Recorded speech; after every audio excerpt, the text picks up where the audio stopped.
नमस्कार दोस्तों, स्वागत है आपका हमारे मीडिया चैनल सटीक बात पर। और मैं हूं सुमित गोयल। आज हम बैठे हैं लाडवा हलके के विधायक मेवा सिंह जी के पास। जानना चाहेंगे उससे आज के कुछ मुद्दों के ऊपर बातचीत करेंगे, जैसा महंगाई का मुद्दा, इनके कार्यकाल के विकास के कार्य और कोरोना महामारी की कुछ बातें और देश के कुछ एक दो मुद्दे जिनके विषय में बातचीत करेंगे। सर, स्वागत है आपका हमारे चैनल पर। धन्यवाद। सर, आज जैसे अभी आपको अपने कार्यकाल में विधायक लाडवा से आप हो, क्या मतलब वहाँ के जो कुछ मुद्दे थे जब आप बने तो उनमें कितनी प्रगति रही, क्या रहा होगा? देखिए, लाडवा के विकास के जितने भी मुद्दे थे, मैंने विधानसभा के सेशन में, चाहे वो पीपली से यमुना रोड लेने की बात थी, चाहे इंद्री रोड को जो करनाल की सीमा तक बनाकर कुरुक्षेत्र की सीमा में छोड़ दी गई थी उसको 4 लेनिंग बनाने की बात थी, चाहे पीपली का बस स्टैंड बनाने की बात थी, हर मुद्दे को मैंने विधानसभा में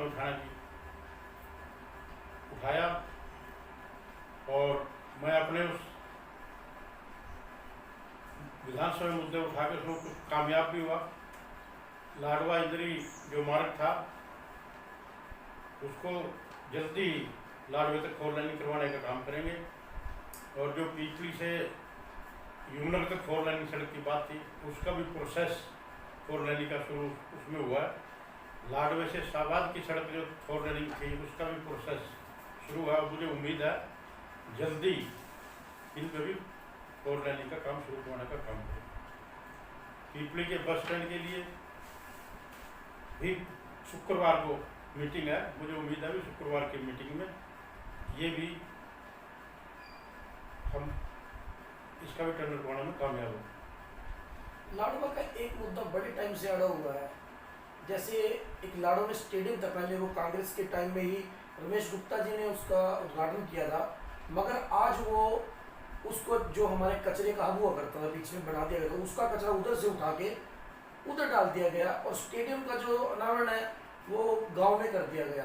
तो वो स्टेडियम की जगह वो खराब कर दी गई, वहाँ डेहा बस्ती बनी हुई है। तो मतलब कहीं ना कहीं विकास कार्य जो पुराना अब पुराने टाइम का ही है उसके ऊपर क्या कहेंगे कि जैसे वो पार्क के लिए सुनने में दिया था कि पिछली सरकार ने 8.25 करोड़ में उसकी गार्ड के लिए कुछ आए थे, कुछ हुआ उसके बारे में?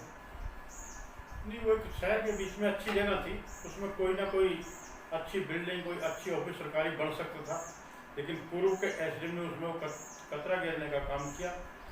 अब धनौरा गांव में स्टेडियम जैसी जमीनें वहाँ पर दी है, धनौरा गांव में स्टेडियम बनने लग गया है। स्टेडियम क्या होगा? तो जैसे लाडवा वासी को धनौरा गांव के अंदर जाना लगभग 2-2.5 किलोमीटर नहीं, वो की पास लाडवे से वो ज़्यादा दूर नहीं है, 1 किलोमीटर है, ज़्यादा दूर नहीं, लाडवे नजदीक। ठीक है। तो उसके बाद जो है अपना जैसे आजकल अपना यहाँ पे महंगाई का मुद्दा जो चला हुआ है, पेट्रोल डीजल के दाम हो गए, गैस के दाम हो गए, ये चला हुआ है, इसके बारे में आप क्या कहना चाहते हैं? क्या उम्मीद करते हैं? एक तरफ तो कोरोना की महामारी में इस देश की प्रदेश की जनता पहले ही परेशान थी, दूसरी तरफ इस भारतीय जनता पार्टी की सरकार ने इस कोरोना काल में, चाहे वो डीजल के रेट हैं, पेट्रोल के रेट हैं, चाहे वो रसोई गैस के रेट थे या और अन्य जरूरियात की जो सामान करने का सामान है, फ्रूट है, हर चीज़ के डबल रेट इस कोरोना की महामारी में उन्होंने करने का काम किया। एक तरफ कोरोना की महामारी में जनता परेशान थी, ना कहीं ऑक्सीजन मिल रहे थे, ना कहीं बेड मिल रहे थे, ना कहीं वेंटिलेटर था, ना कहीं दवाइयाँ थी। दूसरी तरफ इस महंगाई की मार ने जनता का जीना दुर्भर कर दिया है। मैं भारतीय जनता पार्टी की सरकार से अपील करूँगा, इस महंगाई पे काबू पाए और पेट्रोल में, डीजल में, गैस में वैट कम करके इस प्रदेश की जनता को राहत देने का काम करें। किसान आंदोलन जैसे अभी चला हुआ था और अब भी किसान एक ही बात के मुद्दे पर अड़े हुए हैं, क्या कोई ना कोई समाधान मिल बैठ कर निकलने का कोई बन सकता है? किसान आंदोलन पिछले 7 महीने से लाखों की संख्या में लोग दिल्ली के चारों तरफ बॉर्डरों में बैठे हैं, 500 से ज़्यादा किसान वहाँ पर अपनी शहादत दे चुके हैं।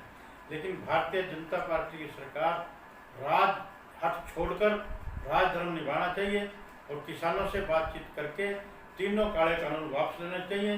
किसान के तीनों जायज मांगे हैं और उनकी मांगों को मानकर काले कानून वापस लेकर किसान आंदोलन को बातचीत के जरिए समाधान करना चाहिए। सर, एक बहुत बड़ा मुद्दा है विशाल जुल। आज के टाइम में उसे ऑस्ट्रेलिया की जेल में बंद किया गया। सिर्फ उसका कसूर इतना था कि उसने अपने देश के तिरंगे के सम्मान में वहाँ खालिस्तानियों का विरोध किया। इस पर आप क्या कहना चाहेंगे?